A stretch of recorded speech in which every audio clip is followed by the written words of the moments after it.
नमस्कार विद्यार्थी मित्रांनो, मी मिसेस सुरेखा गव्हाणे संस्कृत सिम्फनी चॅनलमध्ये तुमचं स्वागत करते।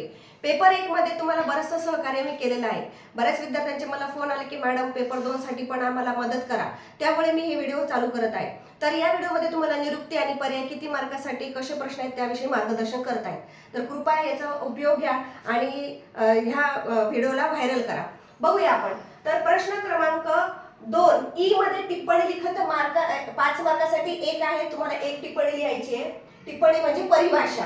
त्याच्यानंतर प्रश्न क्रमांक 2 मध्ये एफ निरुक्ती तथा पर्याय, याच्यासाठी तुम्हाला एकच निरुक्ती येणार आहे 5 मार्कासाठी। ती व्यवस्थित त्याची निरुक्ती लिहायची, त्याचे पर्याय लिहायचे आणि त्या निरुक्तीचं स्पष्टीकरण करायचं। पेपर क्वेश्चन क्रमांक 3 ब मध्ये टिप्पणी लिहायची आहे। 2 टिप्पणी येणार आहेत परिभाषेच्या आणि त्या 10 मार्कासाठी आहेत। सी मध्ये ए राहील निरुक्ती तथा पर्याय वचनाने लिखत, त्याला 5 मार्क आहेत। आपण बघूया की टिप्पणी किती मार्कासाठी घ्यायची। हे बघा, आता आपण निरुक्ती पाहूया। तर निरुक्तीमध्ये जर शरीर शब्द आला तर श्रू प्लस इरण शीर्यते इति शरीरम असं तुम्हाला लिहावं लागेल, त्याला अर्धा मार्क। आणि हे 5 मार्कासाठी त्याला 1 मार्क। आणि पर्यायामध्ये तुम्ही देह, काय, तनु असं जर लिहिलं तर त्याला 1-2 मार्क। आणि त्याचं थोडं स्पष्टीकरण तुम्ही तुमच्या भाषेत लिहायचं की जे झिजतं ते शरीर, शरीराची झीज होते, अशा पद्धतीने तुम्ही त्याचं स्पष्टीकरण करा, म्हणजे तुम्हाला 5 मार्क मिळतील। असं प्रत्येक शब्दाचं तुम्हाला करायचं। मी ह्या एका शब्दाचं तुम्हाला स्पष्टीकरण सांगितलं। आता पुढे आपण निरुक्ती आणि पर्याय बघू फक्त। आता मन जर शब्दाची निरुक्ती होते मन प्लस असून मन्यते ज्ञायते इति मनः, जे जाणल्या जातं, ज्याच्याकडून जाणीव होते, बोध होतो, त्याला मन म्हटलं जातं। त्याचे पर्याय चित्तम चित्त हृदय। अग्नीची निरुक्ती होईल अगिगतो, अंग व्यूर्ध्वम गच्छति इति अग्नि, जो वरच्या दिशेने जातो तो अग्नी। त्याचा पर्याय आहे अनल, पावकः, ज्वलन, दहन। आणि त्याची निरुक्ती शब्द फोड होते अंग प्लस नी असा त्याचा इथं लिहायचं राहिलं होतं, ते मी इथे लिहिलं।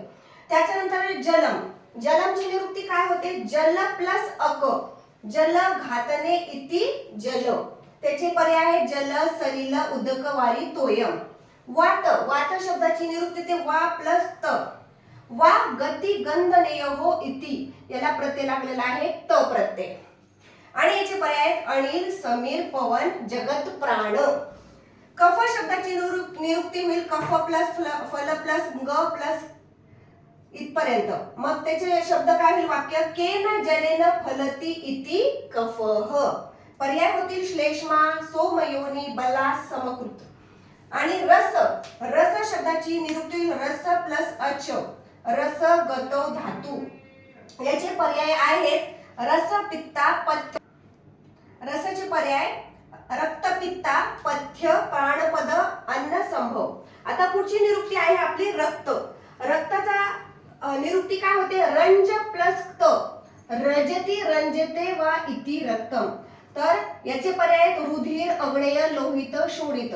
अस्थिचं निरुक्ती काय होईल अस प्लस थीन, अस्यते इति अस्ति। याचे पर्याय आहेत हड्ड, बलकरह, किकस, सकल। त्यानंतर इंद्रियाचा पर्याय पद जे आहे निरुक्ती इंद्र प्लस घय, इंद्रिय स्यात्मनो लिंगम। याचे पर्याय इंद्रिय, विदाही, ऋषिकम। त्यानंतर स्तोत्राचा निरुक्ती होईल श्रू प्लस ट्रन, श्रूयते अनेनैति, ज्याने ऐकल्या जातं, ज्याने आपल्याला ऐकण्याचा बोध होतो ते कर्ण, स्तोत्र।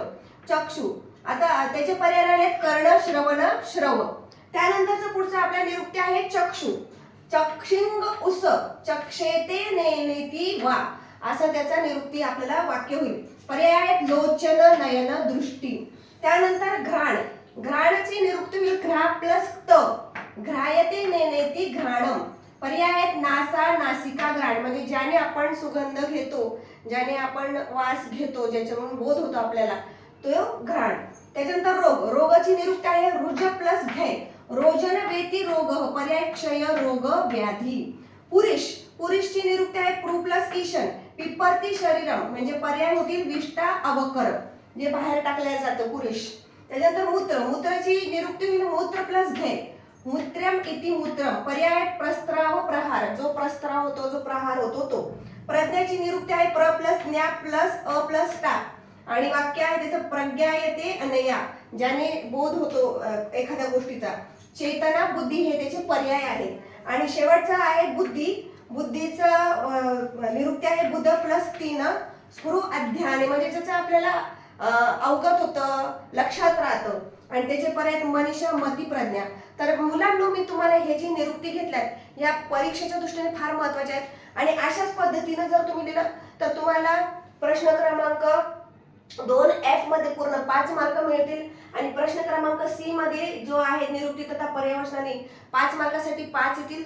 अशाच पद्धतीने तुम्ही लिहा, तुम्हाला पूर्ण 5 मार्क मिळतील. आता परिभाषेविषयी मी तुम्हाला भाग 2 मध्ये मार्गदर्शन करते.